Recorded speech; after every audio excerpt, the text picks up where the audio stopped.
Hi guys, welcome back to my channel. Galing. Galing ko talaga, no? I'm singer. God, okay. So today's agenda is wala. Chill lang. Kasi tapusin nyo lang to. 1 hour video to. Load na lang din ngayon.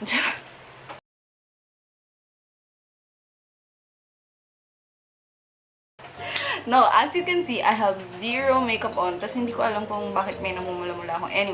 Anyway, because today we are going to try out these new products from BLK, which is part of their Christmas line or whatever. Sobrang hinihintay kong magkaroon sila nito kasi so far, nung unang naglabas ng BLK, hindi ko talaga siya nagustuhan, but yung succeeding products nila, as in naging medyo holy grail ko na. So, we are going to try this BLK All Day Matte Liquid Foundation. Because I'm a liquid foundation person. I don't like using powder. All Day Brightening and Correcting Concealer. Concealer's Life. And then this Ultra Glow Liquid Highlighter. And then this Shade Sculpt Contour.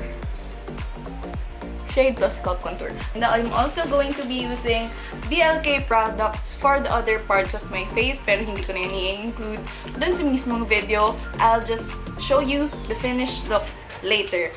Because mag-focus talaga muna tayo sa dito sa mga new products na to. So, my face has been primed and everything, and I am going to be using this foundation. So, this retails for $499, which to me is not a bad price for a foundation.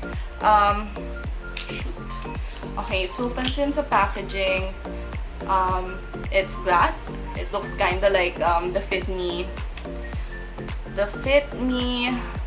foundation by Maybelline, but I'm allergic to Maybelline, so yeah. This has SPF 35, which is really a really good bonus, because always gotta put some SPF, guys. Okay, and I got the shade Porcelain because I really wasn't sure. Yung shade range nila super konti, like 3 shades lang. Isang medium and then isang dark.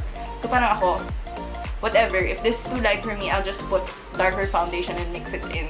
But hopefully, this matches my skin tone. It's not super duper white. I don't know. Pero yun. So, okay, it's a pump. That's good. Kasi yung Fit Me, diba? Hello. So, I'm just gonna put, wait. Okay, that's 1 pump. I'm gonna put 2. Okay. So, it's liquid, but it's not too watery na nagsasag siya na ganun. I mean, nagsaslide. So, I'm just gonna use my sponge from Morphe because I sometimes use a brush for foundation, pero I would prefer just using oh, it's definitely light. Let me just do one side of my face, tapos let's adjust this later. Holy blood of milk.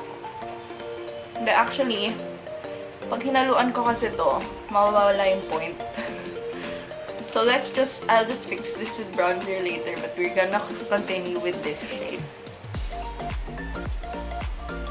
Okay, so comparing right now, it does have some coverage. I'd say this is like a light to medium coverage because meron pa rin dito. But you can see naman, ang laki ng difference dito sa cheek area. So, let me just continue.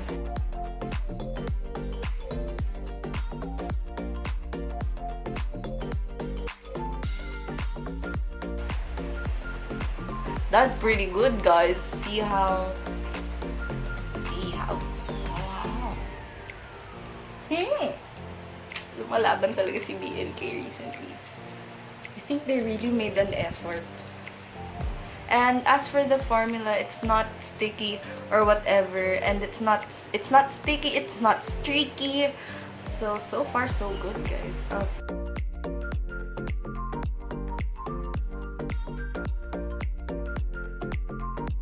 Wow! That's pretty good, guys.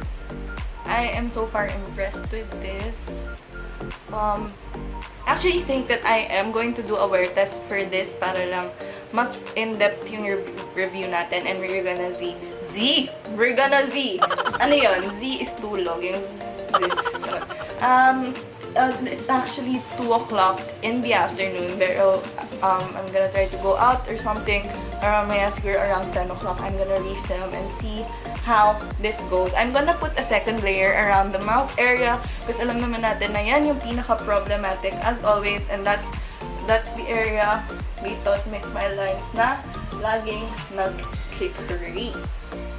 So, let's put some there, and as of now, hindi na visible yung parang redness ko dito. Because, ewan ko ba, may ewan ko. Yun nga, like I told you guys, makinis yung skin ko, but I still do have my bad skin days because of my eczema, which is a skin disease. But as long as I'm not stressed, my skin is pretty good. Let me just put some on my neck. Alright guys, so I am so far impressed. Actually, parang half lang yung naubos ko. So I think you can just start with 1 pump and then just add when you are done and just going. And now I'm excited to use the concealer because yun, lagi din ako naghahanap ng bagong concealer. I mean, perfect concealer. Right now, I'm using the ColourPop No Filter Concealer because it's really nice for me. Pero, of course, you can never have too many concealers that are super awesome. Charot. Okay, so, ito yung All Day Brightening Plus Correcting Concealer. So, I'm going to put this on all of the problematic areas, which are my under eyes, and yeah, I chose the shade Buttermilk nga pala. I think there are only 2 shades for this, and I think this retails for, it's 349 pala. Sorry, it's 349. 349 pesos for a concealer is definitely affordable. Especially if it's good. Okay, so as for the applicator, I like it because it's the one that bends as you apply.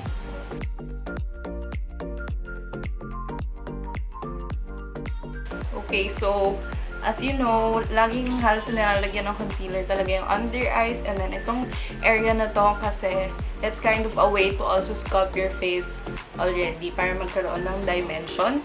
So, I am going to start buffing this out with this middle portion muna, and I'm gonna let this sit longer para mas maganda yung coverage.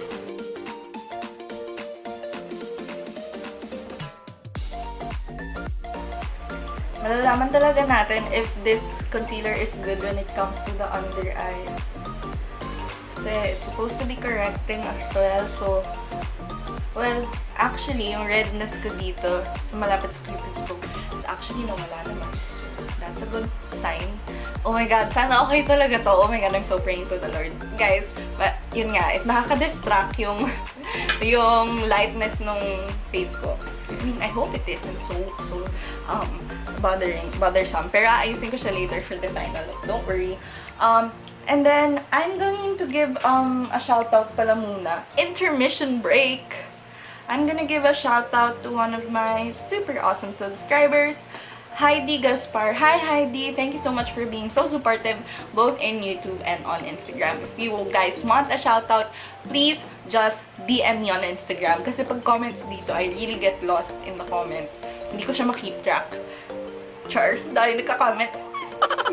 hindi, yun lang. Hindi ko siya ma-keep track kasi yung notifications sa YouTube, medyo magulo siya. Hindi nyo na every comment. So, yun. DM nyo na lang sa Instagram at Marlina Carlos. So, let us start buffing this out.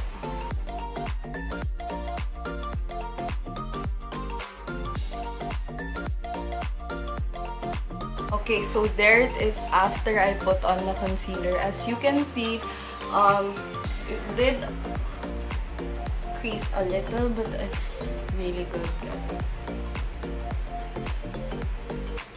Medyo inevitable naman siya. Pero, I mean, for me, as in yung sign na ang ganda ng concealer is kapag mukhang flattering din to. Hindi kasi swear, kapag, I mean, it's nice. As of now, I really like both of these products. The foundation is really, really good. It has good coverage. I think it has medium coverage, but maybe you can build it up to full coverage if you're going glam. And then for this concealer, I actually, first impressions, I think it's really nice. I think the coverage is good, and I saw it when I was applying it. So yun, those are just first impressions, but again, I'm going to do a wear test, so don't worry about that. I'm going to set my under eyes for a bit. I don't have a BLK powder, because like I said, I don't like. Sure. No, I don't really like using, kasi wala silang loose powder. I just set my face usually kasi with loose powder. So I'm just gonna set my under eyes, and I won't be setting my entire face first, because as you have seen, these are all cream products, and I don't want to like ruin my foundation and the consistency, because I put powder over it and then put cream. I just don't want to take the risk. So ayun, under eyes ko na lang muna, and then we'll go and contour. So let's do the Shade Plus Sculpt Contour. So I think I chose the shade Amber. I think there are also just 2 shades for this. I'm not super duper sure, but I'll check in a bit. Oh my god, it's so light! This is the first time I've seen this, guys. Unboxing ko din to. So, wow, it's light. It's, nakalagay dito parang 4 yung shades, pero isa lang yung shade na lumalabas dun sa mismong side. Yan o. Which is itong nakuha ko, yung Amber. So, whatever. Let's just try it. Oh, I think it's darker than it was, but we'll see. Oh! This could work, guys. This could work. Oh, sige. Okay, guys. So, I am going to start contouring with this. It's actually a nice, cool tone. Maybe this is actually the perfect shade for my skin tone. I just judged it by the bottle, and it's actually darker. Here, I am not fine. I'm gonna swipe it. I'm scared. I'm scared.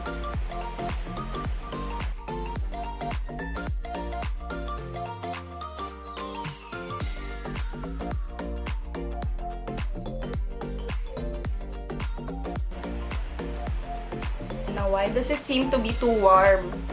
Kasi, pag for contour, it shouldn't be warm tone. It should be more cool tone. A bronzer is warm tone, but contour should be cool tone. Whatever. I'm going to try using a brush this time. And then I'm just going to... where is that? I'm just going to put some of this on my brush.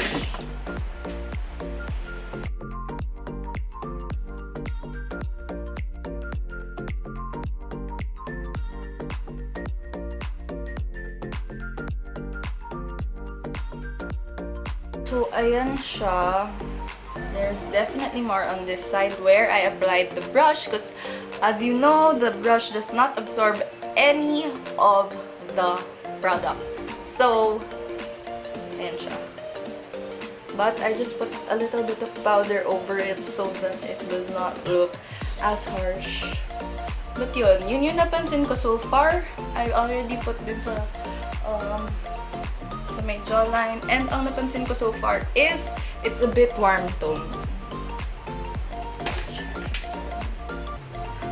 Oh, but it isn't that bad here sa mirror ko. It's still a bit warm tone for contour, because check that out. It has red orange tones to it. I am going to also try to use this to contour my nose. I don't know if that's gonna work at all, but I shall try. I'm gonna use a brush, so I am going to go very, very light-handed on this one kasi ayokong sakuna. Ganyan lang.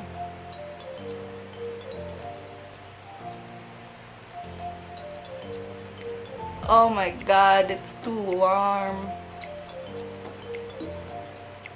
When you contour, you want a cool tone, not a warm tone. I mean, I'm not saying that it's not working. It's kind of like a bronzer. hindi ko pwedeng sabihin na it's just because baka mali yung shade ko. Kasi regardless, it really is a warm tone, and regardless of the shade, it should be a cool tone. So yan, medyo na-contour ko naman. But I wish, like for example, this palette that I always use for my contouring, this is, pansin nyo, this is more of the shade that I have right now, which is the bronzer, and this is the contour. If I put some of this, that makes a big difference because that can really sculpt your face. Yeah, agreed.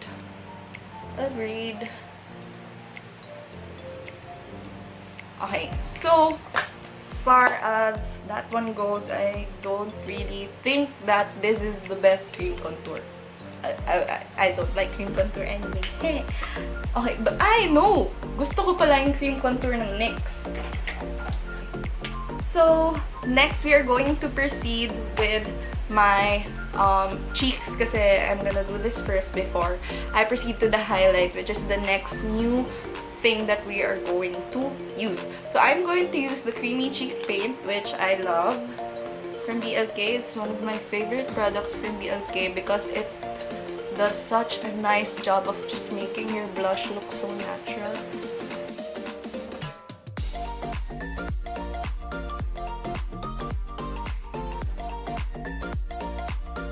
So now let's proceed, and I'm really excited to use this Ultra Glow liquid highlighter. I got the shade Pink because why not? Chars. I think based the swatches, maganda talaga ako dito. Okay. Look at that champagne, guys. It's so pretty. Oh my god, let's swatch this. So all of them have the same applique. Ooh, love it. I'm so excited. Okay, sige. I'm just gonna put...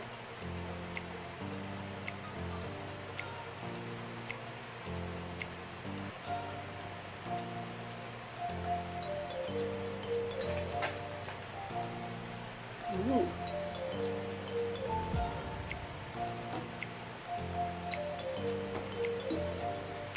Oh, mama knows what's up. More because I'm just so extra that way. Ooh, girl. Oh my god, it's such a nice dewy highlighter. This is a very nice liquid highlighter, guys. Love it already. I love the shade already. It's perfect. So that is it with the highlighter, guys. I mean, we are highlighting with Jesus. Chars. Nalangit nakakarating po ito. So as you can see, I extended it to the apples of my cheeks and a little bit here because I just wanted to. Okay, so I'm also gonna put some here. And dito sa tip ng nose ko. I like it talaga, guys. Oh my god.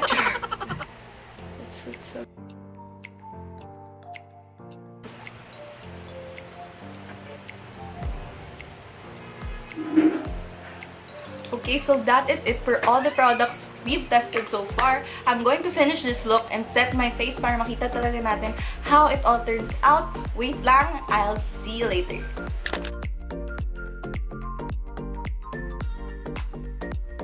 Alright guys, so that's it for the finished look. I hope you guys like this. I used all BLK products all over my face. So yung lids ko, brows, mascara, lips, soft matte mousse yan, and then yon. Basta anyway, let's see how this turns out later. So you can see, I am in love with this highlight. Hopefully, the foundation, the concealer does not fade later. So see you guys later after like 10, 12 hours, 8 hours, di ko alam. Bye! Guys, welcome back, and I am done with my day. And ito na, so 12 hours ko nang suot yung makeup na linagay ko kanina with you guys. And yan, so ang i-judge natin is yung base because we're not here to judge the lips or the ano. Although, okay lang naman kasi hindi yun yung mismong lipstick. Soft matte mousse yun. It doesn't claim to be like smudge proof, ever. But of course, okay naman yung sa eyes, yung mascara, hindi yung sa smudge, yung sa eyebrows. Okay naman yan. Tried and tested. But as you can see, yung sa matrinay natin today, the highlight is still on point. Kahit yung to sa nose ko, on point. Kahit, guys, ang dami kong pollution na nalanghap to, diba? Wawa. Charot, hindi. Totoo. At tapos, as you can see, if we go to the contour is still pretty visible. And the foundation. Let's look at the foundation. Of course, I got oily and nag-crease na siya here. But, to me, this is pretty good. Because, actually, wala silang sinabi kung ano talaga to. Is it medium? Is it full coverage? Is it, well, kanina yung in-apply ko, it's light to medium coverage, more on the, ewan ko, light to medium, in the middle of that. Tapos, yung sabi lang kasi, it's like second skin coverage, which is, I think, really what it is. It really is what it says it was. Kasi, yung ano din with this is, it's an all-day matte liquid foundation. And considering na drying skin ko, and you don't usually go for matte foundation, it was actually not drying and okay siya sa skin ko. Yun actually yung worry ko, nagmukhang mas dry pa yung skin ko. Pero apparently kasi, it's the smoothest liquid foundation ever and a little oat goes a long way. Silky, weightless fluid, unifies the skin tone with its ultra-blendable moisturizing formula, all while guaranteeing a natural-looking, comfortable makeup look. So, for me, this is definitely a thumbs up. I might continue using this foundation. And yun, I think yung problema lang talaga is shade range, but all in all, the highlighter, the foundation, and the concealer I really like because so far, my under eyes are still looking bright. They aren't looking like tired. Mga parang akong gising kahit na 2 AM na, so that's a great thing. And then, yun lang, yung contour lang for me is too warm-toned and I don't really like a warm-toned contour because it does not look natural. The shadows don't look real. And that's what we're trying to achieve, diba? So yun, 3 out of the 4 products I tried today from BLK are definitely a thumbs up for me and products that I will definitely use. Actually, yung highlighter, tinagay ko na siya doon sa everyday makeup bag ko. Hit the notifications bell, press the subscribe button, and hit the thumbs up. Don't hit the thumbs down. Just go away. Bye!